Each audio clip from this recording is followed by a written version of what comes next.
and so on. Of course, archaeology doesn't really tell us. We suppose so, because it's fairly clear that some people had wealth, and presumably, therefore, they had power, and some people didn't. And we have what we call poor graves, where the person has really nothing with him at all, and so we assume these are possibly the peasants, and the person with the goods, the gold work and so on, was their chief or leader in some sort.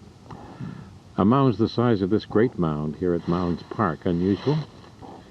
In the British Isles? Or well, anywhere really. This is considered a Great Mound. Is this usual?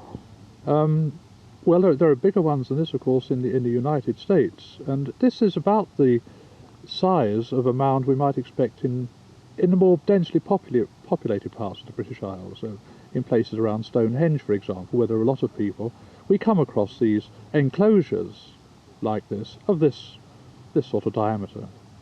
Dr. Hicks has taken you on a tour of central Indiana and the mounds in this area, and of course you're going to address a Ball State audience tonight about Stonehenge. That's right. Is there similarity between the mound builders and those who constructed Stonehenge? Well, not so long ago I wrote a book about a great stone circle, a circle of standing stones at a place called Avebury in England. It's just north of Stonehenge. And as I was writing it and trying to describe the people who built it, I was very struck by the similarity between the people of Avebury and Stonehenge and the people of the woodland Indian period, from about, 500 BC up to 1000 AD or so. And they do seem very, very similar.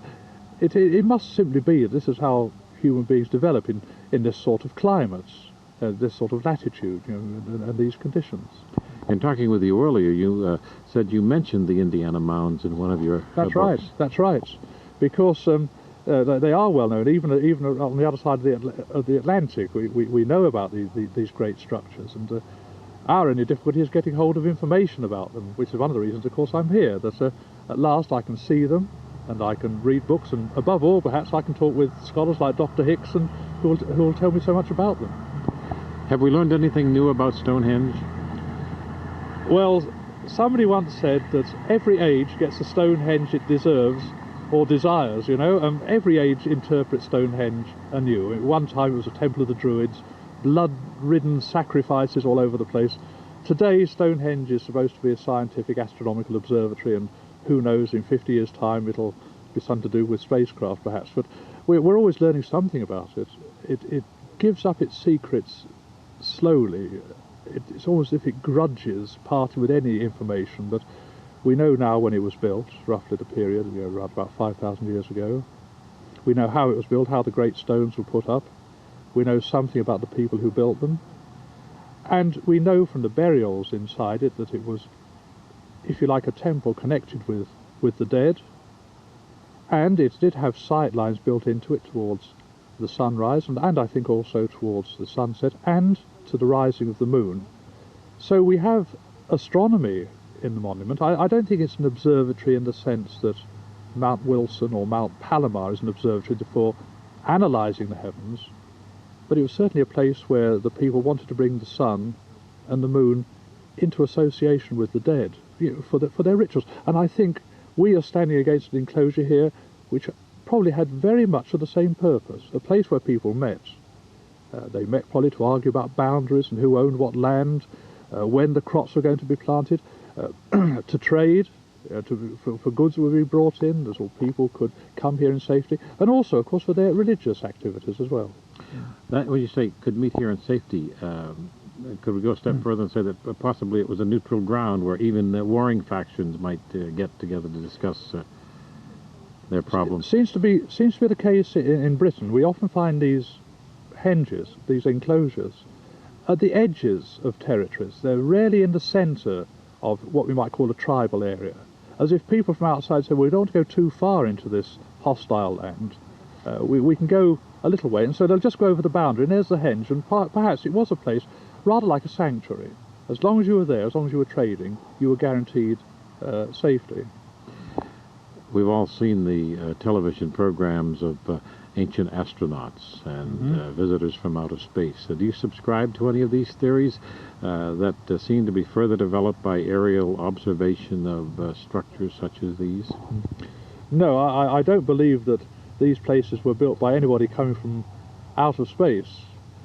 In fact, sometimes I think that books that are written about such ideas are rather insulting to the people who actually raised the mounds.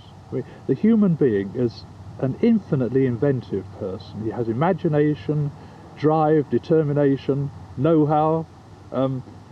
I don't see why we have to say somebody else did these marvellous things, raised these great mounds. Why should we? I would like to believe it was our forefathers, our ancestors, people of antiquity who were human beings like us. They were intelligent, you know, they were cheerful, they had fears.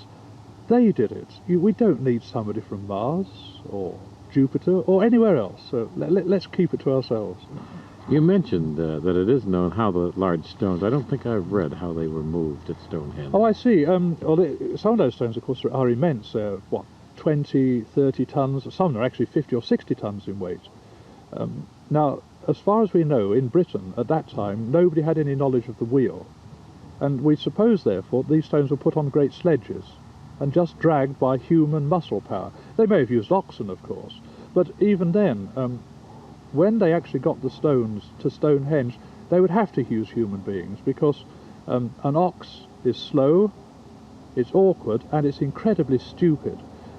So once an ox started doing something wrong, the whole stones were going to fall down. So I think they'd have to use human beings, and they would simply have the stones all lying flat. They'd have dug a great pit for it just here, and they'd drag the stone over the pit so it's all tilted into the pit. They'd have ropes of leather tied around it, and they'd have shear legs here, and they would simply haul the stone upright. And then it was, in the end, it would be balanced precariously in its hole, and they jammed in anything they could get hold of: broken pottery, stone, chalk, earth, jumping up and down it, and of course so successfully that those stones, where they haven't been pushed over by later human beings, have stood upright for the last 4,000 or 5,000 years. They learned to use leverage. Oh yes, indeed. Good. And very successfully. Thank you very much, sir. Pleasure.